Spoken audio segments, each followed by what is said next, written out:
In this video, we'll be looking at the phase shifts of sine and cosine. So recall that anytime that we're looking at the sine or cosine of a function, our goal is to first identify the amplitude, the period, and the phase shift. Identifying those three values will help us graph this function. So, amplitude, period, and phase shift. Those are the three values that I have to identify first. The amplitude, remember, is the value that's being multiplied by the function on the outside. It's the absolute value of that, and if it was a negative, we'd have to remember that it was a flipped vertically graph. Next is the period. The period is always going to be 2 pi divided by the value multiplied by x. In this case, your period is going to be just pi. Again, remember, if there was a negative there, then we'd have an absolute value here. It's always 2 pi divided by the absolute value. Now, the phase shift, remember, is based on a function that is y equals a the sine of bx plus c. So in this case, our c value is actually going to be a negative 2 pi, where our phase shift formula is negative c divided by b. So really what's going to happen here is if this is a positive number, our phase shift should be negative. If this is a negative number, our phase shift should be positive. And remember, that makes sense. Anytime that we have an addition or subtraction on the inside of a function, if it's an addition, we do opposite of what we think it's going to do, and it's supposed to shift to the left as opposed to shifting to the right like a positive would make you think. So in this case, the negative tells us that we should be shifting to the right. Again, opposite of what we think it should be. A plus sign in here makes us shift to the left, opposite of what we think it should be. So in this case, I'm going to have a negative times my c value. My c value is going to be the negative 2 pi over 3. Again, remembering that it's a plus sign in the formula, and a negative sign in here makes the value actually negative. And then my formula for phase shift for this situation is a negative c, so it's negative of that negative number divided by my b value being 2. So, with this, I'm going to go ahead and simplify it as much as possible. Negative, negative is positive. So I have 2 pi over 3 divided by 2. That's the way that I'm going to write this. Again, it's this thing divided by this thing. That means I can use my keep, flip, change tricks. So 2 pi divided by 3 times 1/2. And therefore, the 2 on top and the 1/2 will cancel out. I'll be left with pi over 3. So I know what my phase shift is. It's going to be a positive phase shift by pi over 3. I know my period is pi. My amplitude is 4. So for us to graph this, I'm going to do a nice small graph over here, and then I'm going to go ahead and transfer this to a bigger graph down here.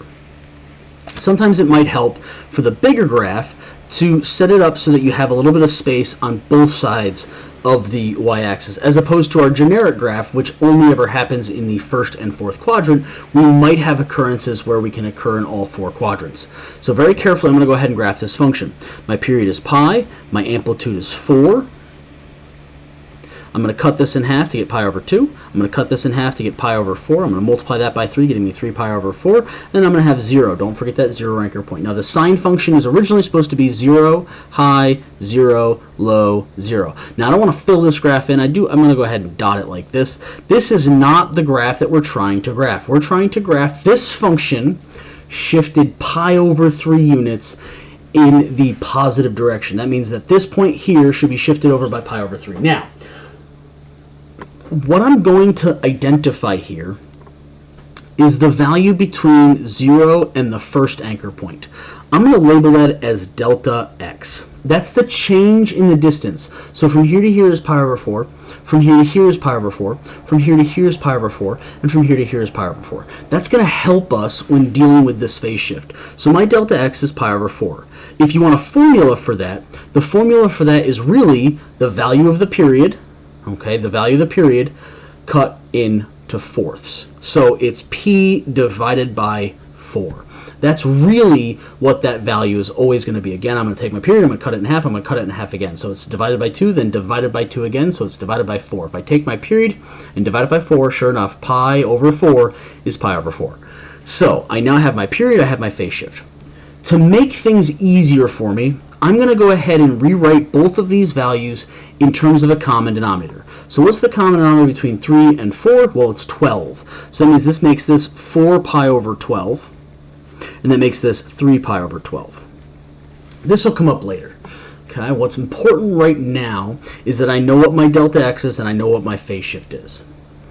What I could do at this moment is I could identify that this point right here is 3 pi over 12. I'm going to go ahead and label that 3 pi over 12. And if I go ahead and add the delta x to that location, I'm going to get to 6 pi over 12. Well, 6 pi over 12 is just pi over 2.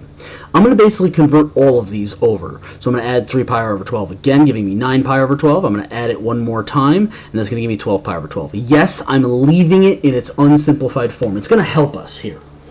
So the thing that I have to understand is this is also 0 over 12, technically 0 pi over 12. What I have to do next is I have to understand that every single one of these 5 points is going to shift by a distance of 4 pi over 12, because that's the phase shift. So I found my delta x for a reason, so I could very easily identify a common denominator between the phase shift and the delta x. By finding that common denominator, it gives me the ability to simply convert all these to pi over 12s. Now, all I need to do is shift the anchor points by 4 pi over 12, meaning that this point right here is going to be moved 4 pi over 12 units. But adding 4 pi over 12 to 0 pi over 12 is a heck of a lot easier than trying to add pi over 3 to 0.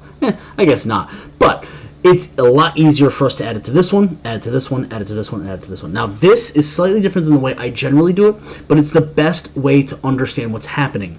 I'm shifting every single one of these 5 points by pi over 3, but adding pi over 3 to pi over 4, and then pi over 3 to pi over 2, and then pi over 3 to 3 pi over 4, and then pi over 3 to pi is going to get really, really nasty really quickly because I have to find a bunch of different common denominators, and they will all more or less be different common denominators. So what I'm going to do is I'm going to go ahead and shift my first point.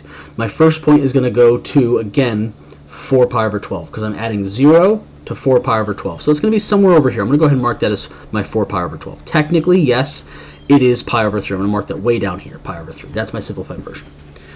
Then I'm going to go ahead and find a distance between this point and the next point that should be 3 pi over 12, meaning it should be slightly smaller than this original distance. So if I take this distance and just cut it somewhere, that's the distance that I want to move over, so maybe right about there. Okay, again, notice it's slightly smaller than this distance here, and that should be at least somewhat accurate. We should be able to graph these things with some level of accuracy, maybe not perfect accuracy, but some level of accuracy.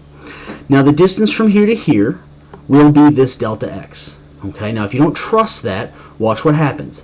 If I take the pi over 4, I convert it to pi over 12s, that's 3 pi over 12s, and I add the phase shift to it, shifting it over, it's going to be 7 pi over 12. So that's going to be 7 pi over 12.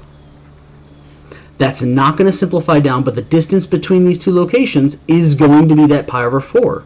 It's going to be the same exact amount. Again, 3 pi over 12, adding 3 pi over 12 to this is going to give me 7 pi over 12.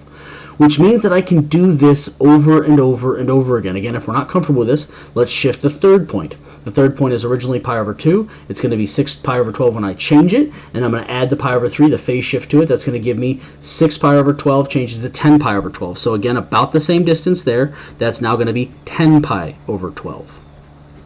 If I simplify that down ever so slightly, that should be 5 pi over 6. And again, it is important that we do show the simplified form of these numbers. It's not perfect, but it should be shown. I'm going to go ahead and continue doing this, so I'm going to have my fourth point and then my fifth point. And again, it's important to note that all 5 of these anchor points should be equidistant from each other. If I continue to do this, what should be understood that the distance is always the same, so my delta x is simply going to add 3 pi over 12, 3 pi over 12, going to continue to add 3 pi over 12, and 3 pi over 12. So I can very easily just add the delta x after shifting the first original point. So I shift the 0 point by this amount, that's the first anchor point now, and then I'm going to shift to my delta x, and I'm going to simply add the delta x 1, 2, 3, 4 times until I have 5 anchor points. And then I'm going to go ahead and simplify each anchor point. So this one here can be simplified by at least a 4, giving me 4 pi over 3. And then to graph the sine function, remember that's what we're graphing. We're originally graphing the sine function. I need to make sure that I have my high point, my 4, and my low point, my negative 4. I'm going to start at 0, go to high, back to 0, go to low, back to 0. And it's going to happen in those 5 anchor points. Do not include 0 once we have a phase shift, unless miraculously one of these 5 original anchor points lands on that 0. So I'm going to go curving it nice and smooth to the best of my ability. So this is how you're supposed to graph the sine and cosine functions when they have a phase shift. Let's look at a cosine function relatively quickly, such that it's going to do more or less the exact same information, but I'm not going to focus on the steps of adding the phase shift to every single one of these. I'm going to go by the most abbreviated version is phase shift, the first point, and then delta x, the rest of them. So in this case, this is what I'm looking at. I'm going to go ahead and do all my important values. My amplitude is going to be 1/2. My period is going to be 2 pi divided by 4, which is going to give me pi over 2. My phase shift is going to be a negative c, so negative pi, divided by 4 in this case. So that's my phase shift. I'm also going to label my delta x. Remember, your delta x is nothing more than your period, pi over 2, cut into 4. So that means I'm going to have pi over 2, technically pi over 2, divided by 4, which is really just 1/4. If I multiply it, and that's going to give me pi over 8. The next thing I'm going to do is I'm going to recognize a common denominator between these 2 points. That's going to be pi over 8. So I'm going to leave this as it is. I'm going to multiply this thing by 2, so negative 2 pi over 8. And again, notice the plus sign in here tells me my phase shift is negative. The sign just has to switch. If it's positive here, it's going to be negative here. If it's negative in here, it should be positive in my actual phase shift. So I now have all the pieces that are important for me to work with. If it helps, you can go ahead and sketch your small curve ending at pi over 2, cutting it in half, pi over 4, cutting it in half one more time, giving me the pi over 8. And I'm supposed to shift 0, pi over 8, pi over 4, 3 pi over 8, and pi over 2. Again, I'm not using all this. This was the only value I really needed to identify what my delta x is, to tell what is the distance between all those points. Now I'm going to go ahead on a curve, on an xy coordinate plane, draw that in there, and I'm going to be very careful about how I do this. The first point was originally 0, and I work with the phase shift first, and I shift it back by negative pi over 4 or negative 2 pi over 8. So if I shift that accurately, again, it should be about half the distance of the entire curve. So depending on how I do that is going to tell me where the rest of the points are going to land. So I'm going to go ahead and do it. Let me give myself plenty of space. I'm going to curve it way the heck back here, and I'm going to have negative pi over 4. I'm going to write it as negative pi over 4, but I'm going to remember it's technically negative 2 pi over 8.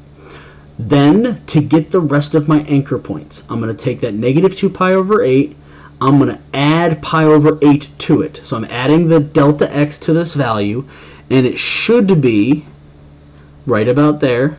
If I add pi over 8 to my negative 2 pi over 8, I'm getting a negative pi over 8. Again, all I'm doing is I'm shifting the first value, and then I'm noticing that my delta x is consistent through all these distance points, so all the distance of all those points should be the same. So I'm just going to keep adding pi over 8 now. Negative pi over 8 plus pi over 8 is 0. That's a lucky circumstance where my anchor point of 0 reoccurs because of these two things matching up the way they did. I'm going to add pi over 8 again, and I'm going to add it one more time, making sure that I simplify that down to pi over 4. So there are my 5 anchor points. I know that the cosine function is supposed to have a high point of 1/2 and a low point of negative 1/2, and then I'm also remembering that the cosine function is supposed to start high. This being the first anchor point in this new problem, it's going to start way up here at 1/2. It's going to come down to 0, then it's going to go to the negative location, then back to 0, then back to its high point. And again, making sure that when we do this, we do our best to make it a nice smooth curve with no points in it. That right there is how, again, you graph these functions that happen to have a phase shift. Start off with your amplitude, your period, and your phase shift. Identify then your delta x. When graphing the original function, you basically shift 0 by that phase shift first every time.